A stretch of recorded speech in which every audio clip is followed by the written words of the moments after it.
All right, we're here at Content Madness, powered by La Cava Coffee. This is the third episode today. We're here joined by April and Maddie. Sean? So we're here. We want to talk real estate. I know you guys got a lot of different jobs and things, and you're from the area. So let's hop into the hottest topic right away, because everyone's dying to know your opinions on just like the NAR settlement, all this stuff going on. I think that's like the hottest topic. Everyone's seeing it on the news and all this stuff. So to kind of ask you a question, what is your opinion? How do you think this is going to change the industry?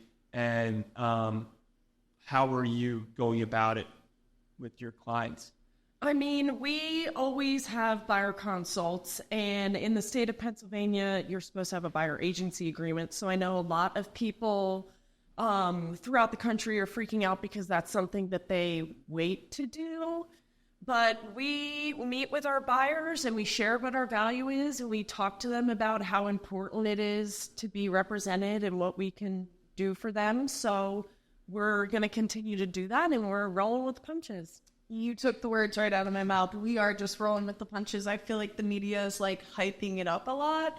And nobody knows really what's going to happen. So we're just taking it day by day, but we have our processes in place, so we're not too worried about it. I mean, there's no point in sitting around and twiddling your thumbs and thinking 1,000 different ways which way it could go and just like freak yourself out. Just wait until you find out what's going to happen and then let it play out. Exactly. And I think in real estate industry, like, things are always changing, and there's always something that comes up, and you just have to be 2 steps ahead and show your value, which I think you both have a ton of value, and you're able to show to your clients, and I've seen it personally.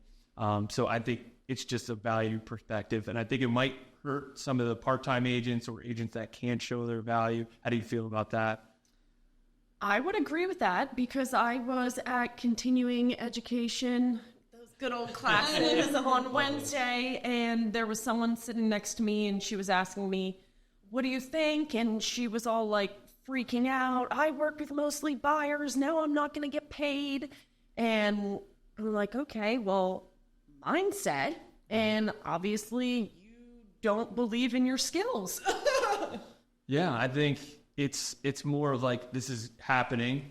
We got to get ahead of it. And I think on the lending side and stuff too, we're all kind of in this together, and there's ways that we can all help each other out, and everyone has value in the process. And I think on the listing side too, maybe you could speak more about this. I think you're going to have to speak with your sellers of, hey, we need to negotiate, talk about this up front too, whether we might not be able to give out a certain percentage on the MLS anymore, if that's how it's going to be. And now we're going to have buyers agents come to us. Well, they have to be compensated. What's going to be our game plan? We can't just turn them away. We're turning away maybe half the business, if not more, right? Yeah, that's exactly what we've been saying. And honestly, when we meet with buyers and sellers before all of this went down, like, we were already having those conversations. So I don't think much will really change for us. Like, we've been telling our sellers, it's negotiable. You don't have to offer buyer compensation. But in our market currently, it's a standard practice to offer buyer compensation. So if you're not doing it, you're cutting that buyer pull down significantly. And then on the flip side, when we meet with our buyers, we tell them there are some listings that don't offer compensation. Right now in our market, it's mostly for sale by owners that don't offer the buyer compensation. And then we have that conversation with them, like, if it's not being offered, like, what's our game plan? So it's really what we've been doing the whole time. It's up to them to decide if they want to go see it, because then they wouldn't be the ones that are paying us, or if they want to move on and see a different house that offers compensation.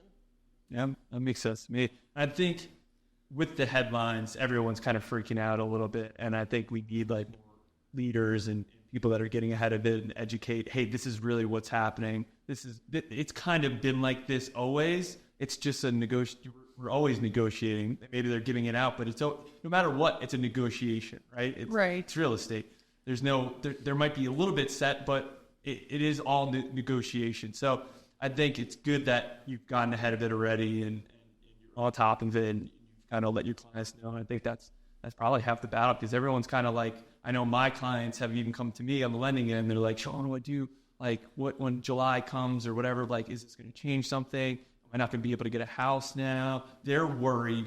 And maybe is there anything you could say about to buyers that are worried about this, and like how is it going to affect them? And because I think them not being represented is going to be a huge problem, because these listing agents can kind of take advantage of people at some point too.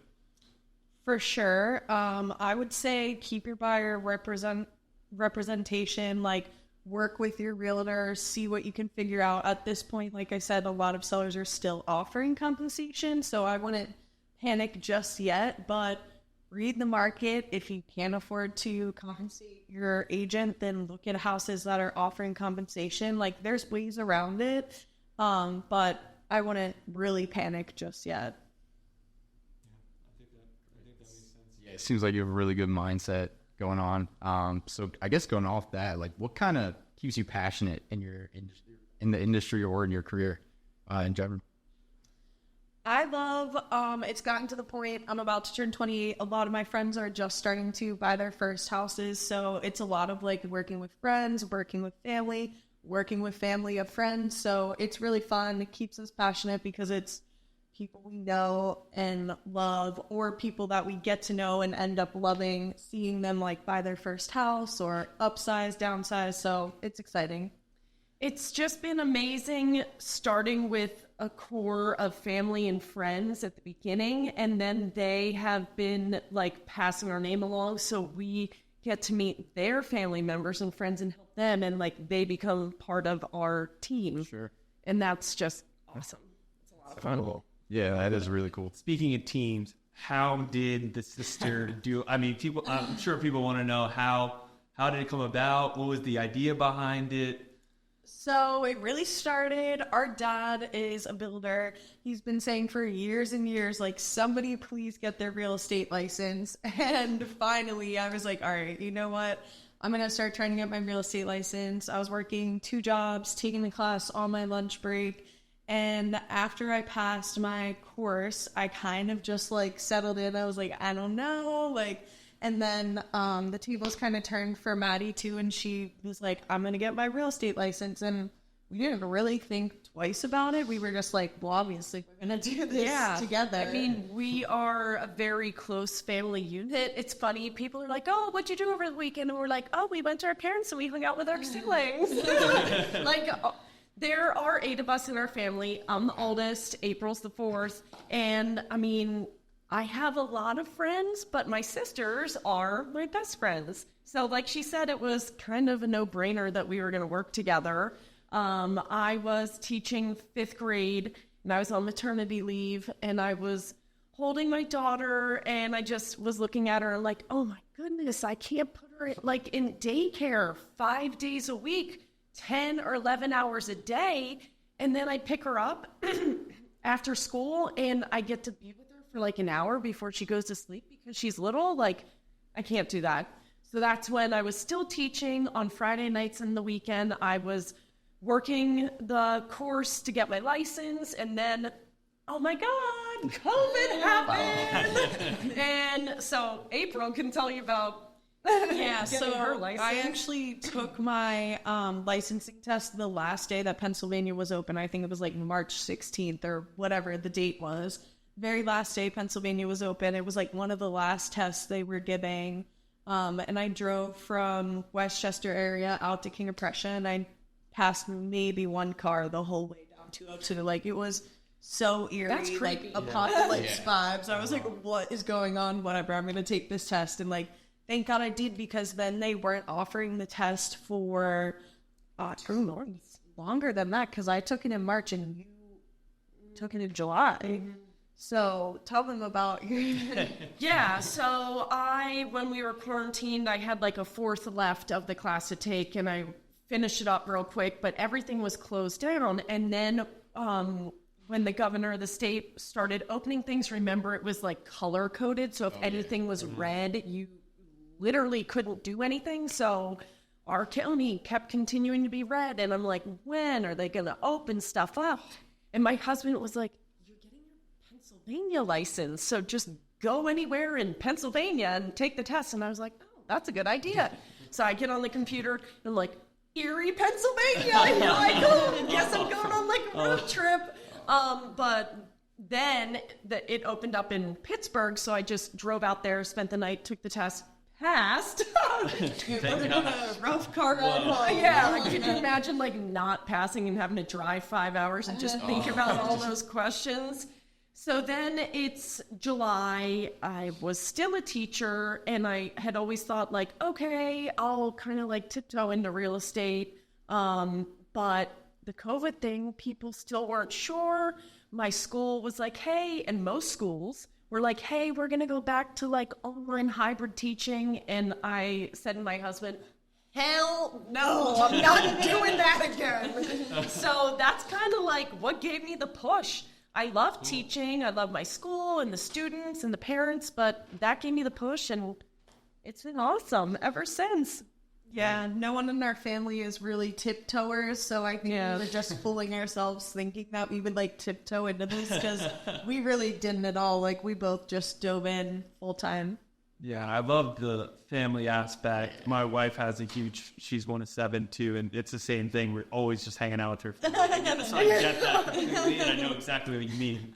And I just love it. And like working with like, I found it like this year, I've been working with a lot more like people I know and friends and stuff like that. And I was like, we're having fun doing it. Like, whereas earlier in the business, we're working with like random people, and it was like, I felt like a job. And now it feels like we're just having fun. I'm helping, you know? And I love how you guys are so ingrained in like the community and doing like events and helping everyone grow in the community, and volunteering at some of this stuff. Do you want to talk about more about that, what you do? And we really just love our community. Like, we grew up in Unionville area, and we all came back to Unionville area after college. So it kind of just happened that we started to get involved.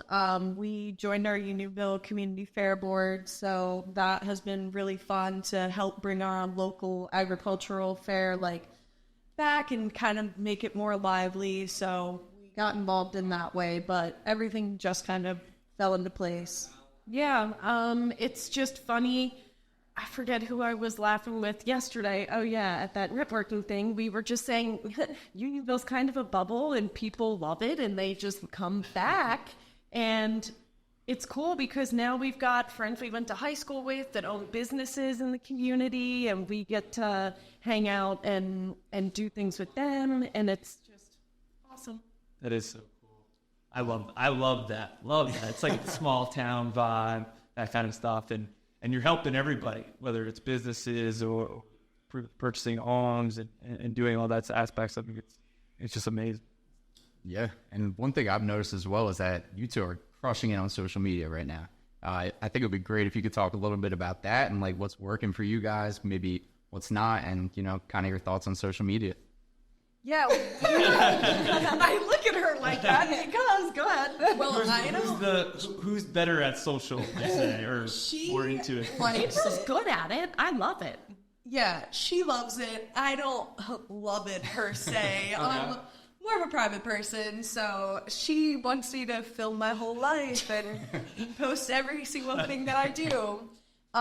So we have a little push and pull there, but at the end of the day, I do it. But she's really like mans our social media account and pushes out all the content.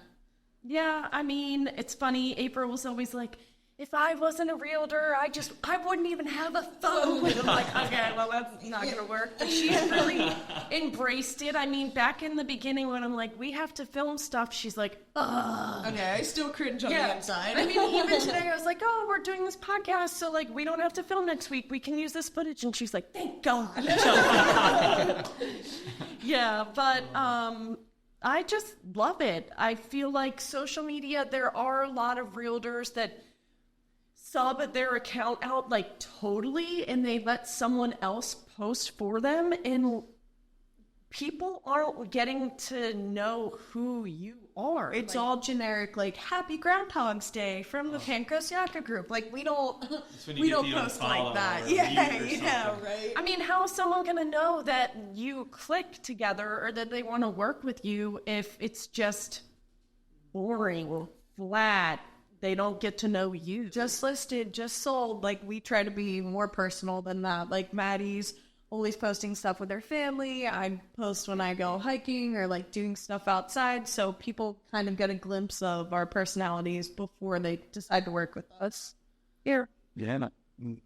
I loved your content. I think you having very good of like your work, your life, your work-life balance, your families, all that stuff, your hobbies, which I think is key. Because then, you can't get to know the person and make connections. I think that's probably why you're being so successful on those apps. What's the most successful app that works for your business, would you say? Instagram. I would say Instagram and Facebook. Yeah. Nope. Yeah, I mean, definitely a popular one for sure. Yeah. I mean, at the end of the day, they say like people like doing business with people they like. So I think the way you guys are approaching social media is great because you're seeing, you always feel like you know you from your social media, which is great, especially as like a business account. So I love what you're doing. Thanks. Yeah, I mean, our goal, we've been in a little under 4 years, and our goal the past year and a half has been just for when someone calls us, they're not saying, hey, I'm calling to interview you with 3 other realtors. They're calling, be like, hey, I just saw this house on Zillow. Who can I get pre-approved with? I would like to go see it. Like, can you take me? Can you guide me? Sure. Yeah. We've definitely seen that shift happen. So, and it's all because of social media, because people feel like they already know us. I've definitely had the same feeling. Like I put out social for so long, and now I'm like starting. I guess you have to be on it for a certain amount of time to actually start seeing the benefits. Yeah. And now it's like, there's no, I want to interview you or ask you questions. It's like, hey, can you look at this? Or, hey, I want to go look at a property. Can we get pre-approved or whatever? It's like, it's the best. It's like music to your ears, the relationship's already been built. The trust is already there. Yeah. Do you have a schedule? I know you post a lot of stuff, which is great. How do you keep up? Do you have a schedule like, oh, I need to post this at certain times, or weekly schedule? How do you do that? So Monday mornings, I work on the content for Monday through Wednesday, and then Wednesday afternoons, I work on it through the rest of the week, just kind of chunk it. Posting twice a day, Monday through Friday, once on Saturday, once on Sunday. And April knows typically I say to her, okay, Friday afternoon, I need you to post a personal reel. However personal it's going to get. Yep, so I have the Friday afternoon personal reel and Market Minute usually on Mondays. And then she handles all the rest of it. Yeah, so it's important to keep people informed. So there are business posts spread throughout, but we want to find our tribe. So like we like to post our hobbies, and that way we can work with people that are like us. Yeah, I mean that's if you had to pick somebody you want to work with, it's someone that's like you and and has your similar interests and values, and that's what I found definitely the easiest people to work with too. You vibe right away, everything's seamless, the process is 10 times easier, and it just gets done quicker. It's more seamless, which is, some deals can take, one deal can be 10 deals, as far as time wise. You've seen in up store, some people, they can't get the process, or they don't understand things, but they're probably not like you, which connect with the right people, I think is huge. Yeah, in the beginning, we definitely were just like meeting random people, and it was like hard to make connections with them. And we've definitely seen our business shift where now like you said, like our tribe is like attracted to us. We've worked with so many people with a similar interest to us. We've worked with like yoga teachers, Reiki instructors. Like we had some really cool buyers move from California who wanted to put a dirt track in their yard to like race cars, which like A little bit of redneck in us. Yes, We like to get down. Hey, it's part of your, it's part of your tribe. It's you guys. Yeah, but then like those people, because they're kind of like us, they're not just our clients, they're our friends. Like we are doing things multiple times throughout the year together. That's awesome. Yeah. Yeah, And that's then their friends are similar to them too, so it all kind of ties back in, and now they're part of the community because they're moving to the area and stuff like that. So it's all building those relationships up, it's just awesome to see from a third party perspective. See you guys building, doing that, doing all the social stuff. And I know it's not easy because when I do it, and some people just can't do it. April, I know it's hard for you, but you're doing it. I mean, I can do it, but I don't love to do it. it's not easy to do, and I give you guys a lot of props for being able to consistently put stuff out there. I mean, there's a difference between just putting stuff out there and then every week putting two reels every day or something like that. That is it's impressive. I'm stubborn. Yeah. I don't give up. Now we were talking about like hobbies and things like that. Like I know you're saying hiking. I've seen you do the full moon hike. You want to talk about that? Yeah, so my husband and I started like goal setting at the beginning of the year 3 years ago. And in 2023, one of our family goals was to start a new tradition. And I don't know where it came from. I was just like, let's go on full moon hikes. And you step out of your comfort zone because, I mean, you're hiking once a month. And what are our seasons? Some of our seasons are really cold. But it's a super fun experience, and the kids love it. You bundle up, some people are like, oh my God, you're going on a hike. All right, I have a 4.5-year-old and a 1.5-year-old. We're not like hiking. Walk. We're not doing the mountains of Chester County here. And it's a lot of fun. And we've had family, friends, and other people join us in the warmer months, and then we go and get ice cream afterwards, and the kids love it. They're just like screaming and running down the path ahead of us, and it's just memories. It's important. Yeah. I was wondering about the whole full moon thing. I guess I'm a city guy, and now I get the whole moon. Because even when I open my back door, like if it's a full moon, I can actually like see. So Sounds like you need to come on. I need to go on a hike. I'm a big hike. I do like hiking a lot, so I would be down for that. It's funny because one of the first times we went, my daughter was just turned 4, and maybe 3.5, whatever. But she was like, I need to bring my flashlight. And we kept being like, you don't need a flashlight. Once your eyes adjust, it's going to be really, really bright. So since then, she doesn't bring the flashlight. She knows. Yeah, people don't know, until you do it. That's really cool. All right, so now we're going to transition into a little bit of a lightning round. So we'll just ask you a couple questions, just first thing that comes to your mind. Let's hop right into it. First one here is, it's March Madness season, big basketball time. I have to ask, who do you have winning it all? No one. I don't even know who's playing. Like, I know Villanova's won a couple times, so if they're in it, I'm going to say Villanova. Villanova is not in it this year. Well, that's embarrassing. I've filled out a bracket once in my life, didn't know anything about it, and didn't get very far. It's funny because I did play basketball in high school. Oh, okay. But I don't watch basketball. Okay. Well, You know what? We got a little Villanova. Now we know we can play basketball. We got something out of it. We learned something new. Yeah. Yes. Next one. What's your go-to coffee order? I love a nice dirty chai or a lavender matcha. Not coffee, but more of a tea gal.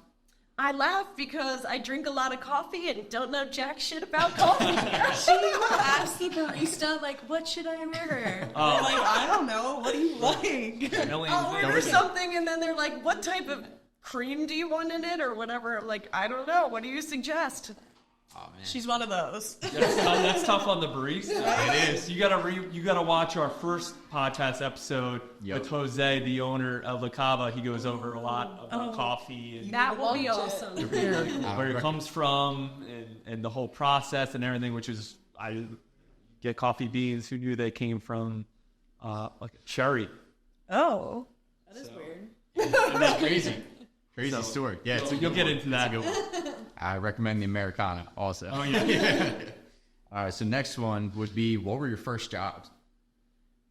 My first job was working in a daycare. I worked in the 1-year-old room, and I ended up working there for like 7 years. So, Wow. yeah. My first job was in high school. My parents had a mulch business, and I got to, if I wasn't playing sports that season, drive down to the mulch yard and work the window, and it was a great time. I love it. This kind of ties in a little bit of that, but one fun fact about yourself. Go ahead, Maddie. Something, first thing that comes to mind. Oh, I have one. One time I got stuck in a revolving door with John Stamos. Wow. Wow. Where was it? Where was this? We need to know a little bit more. It was in New York, and I had like no manners at the time, and like accidentally got in the same slot of the door as him, which like I guess you're not supposed to do. But I didn't even realize it was him until I looked up and I was like, Uncle Jesse. So caught off guard. Oh, that is great. I guess the fun fact is I was really into track and field, and I came in third for throwing javelin in Pennsylvania when I was in high school. And then I threw javelin at Penn State for a little bit. Oh, wow. That's cool. Yeah. Next one would be, what is your favorite type of food? I love Thai food. I could eat Thai food like every day. I love anything that I don't have to cook. True. What is the first thing that you grab in the morning? Right when you wake up, you grab what would it be? Water. Okay.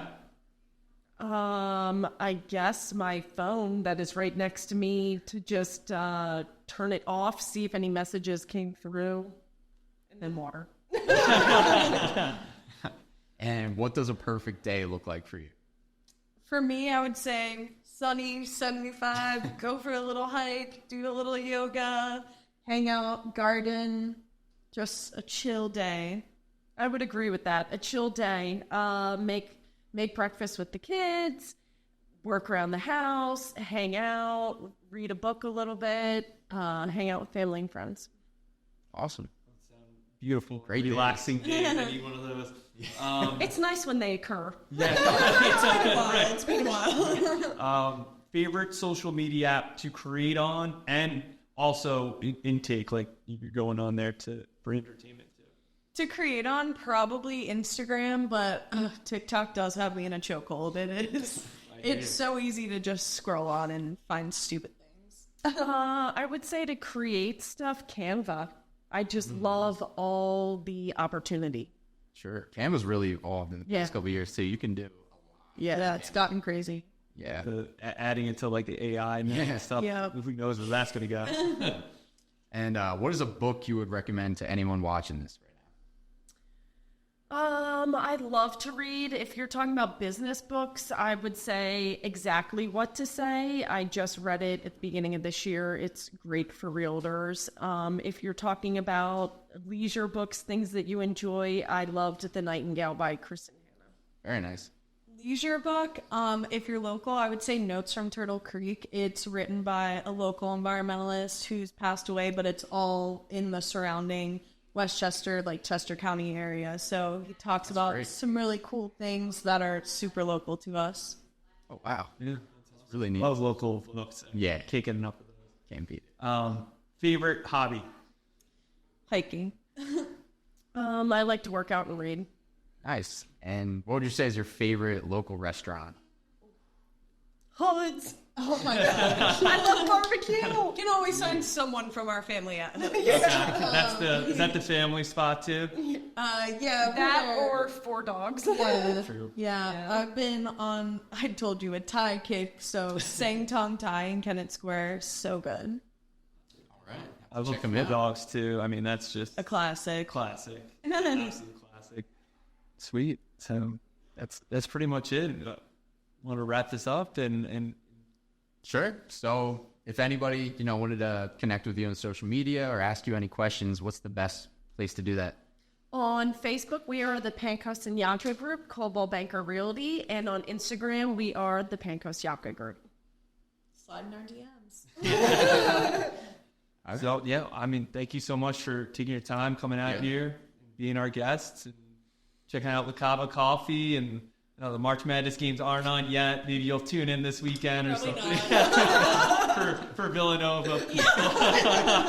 Aren't they in it like every year? Yeah. Come on, that was like a one-off. This is they're in like there's another tournament that they actually aren't playing. I thought it was a safe bet to go with that. That was a good one. No local teams in there, really. Actually, No, there's this year, which kind of stinks. Yeah, Kind of can at least root for No, like Penn State. one of Temple, one. Lehigh. Yeah, is there any from Pennsylvania? I feel like. Duquesne. Oh yeah, I saw that in won. the news. Yeah. They're back. They won. Yeah. All right, we got one. Yeah. Thanks, guys. Yeah, of course. Thank you so much. Sweet. Cool.